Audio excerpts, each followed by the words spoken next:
I stayed at the campsite alone for just one night. My friends left during the day, and I decided to use Monday as an extra day off. My site was at the very edge. Beyond it began an old forest, where there were no longer any marked sites. The administrator even joked, "It's quiet there." Too quiet. It sounded funny at the time. In the evening, everything was calm. I lit a small fire, sat with tea, and went to bed around midnight. The forest was unnaturally quiet, no birdsong, no rustling.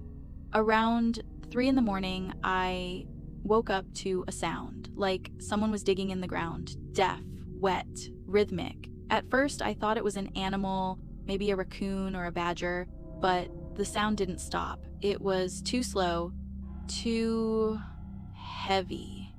It was like someone was digging with their hands.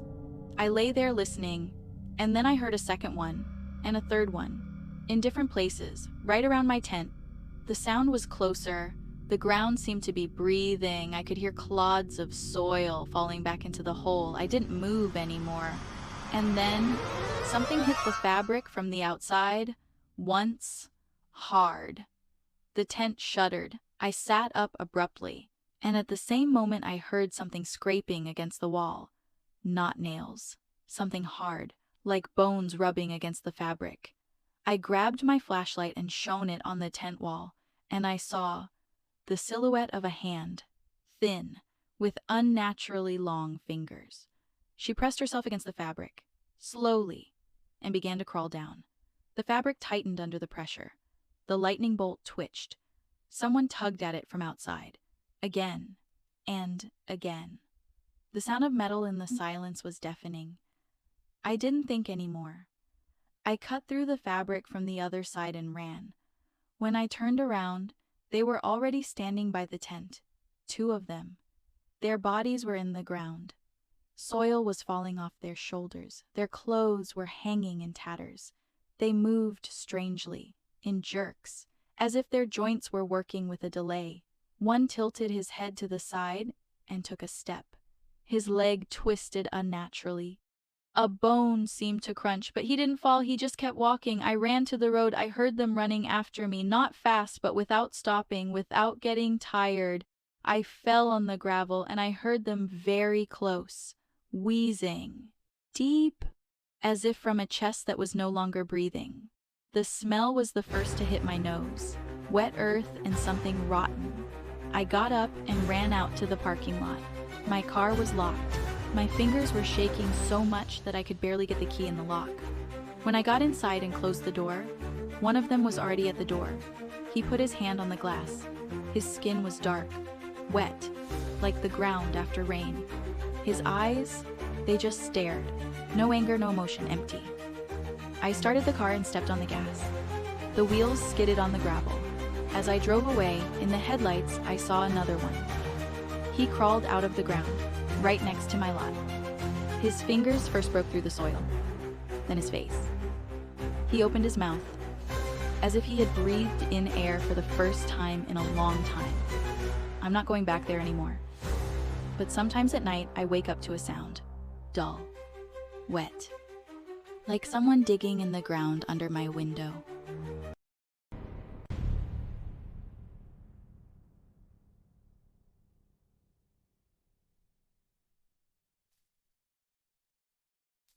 Last summer, I went camping alone. It was a government campground deep in the woods, about a 2-hour drive from the nearest town. I was given site number 12, the furthest from the administrative building. I specifically took it because I wanted some quiet. The first day went well. I pitched my tent, built a small fire, and went to bed around 11 p.m.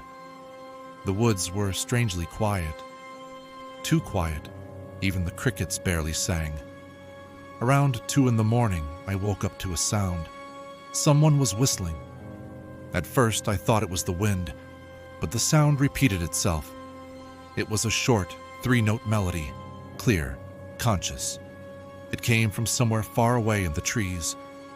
I looked out of the tent. Dark, no flashlights, no people.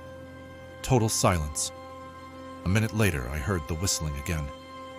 Only closer now. The melody was the same. 3 notes, a pause. I decided it was other hikers and lay back down. But a few minutes later, the sound came a 3rd time, right behind my tent. I didn't move anymore. I just lay there listening to my heart beating in my chest. The whistling repeated itself every few minutes, and each time from the other side. In front, on the left, on the right, as if someone was walking around, and every time it stopped I could clearly hear someone standing in the gravel. Not walking, just standing. It went on for almost an hour. Then it all went quiet. Not gradually, suddenly, as if someone had just decided enough was enough. I stayed up until dawn. In the morning, I went to the administrator and asked if there were any people in the remote areas. He checked the log, and he said that there was no one there that night except me. I went back to my place and noticed something strange. There was a mark carved on the tree opposite my tent. 3 short lines, parallel to each other. I thought it was an old sign, but when I got closer, the tree was fresh. The bark was still light, and the shavings were lying right under the trunk. And under it was a folded piece of paper. It said, "If he whistles 3 times, do not answer." My throat went dry. I didn't remember answering, but suddenly I remembered. When the whistle sounded for the 3rd time, I whispered, barely audible, "Hey," almost unconsciously. I quickly gathered my things. While I was putting up the tent, I noticed another detail. There were footprints around my place.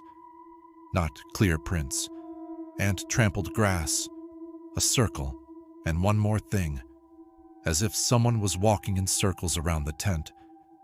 I didn't stay any longer. As I was leaving the campsite, in the rear-view mirror, it seemed to me that something had fallen between the trees.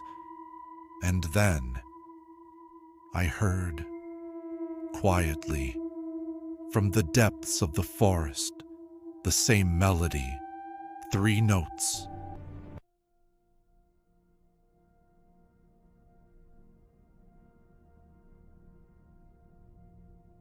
Ron, my girlfriend and I went camping for the weekend.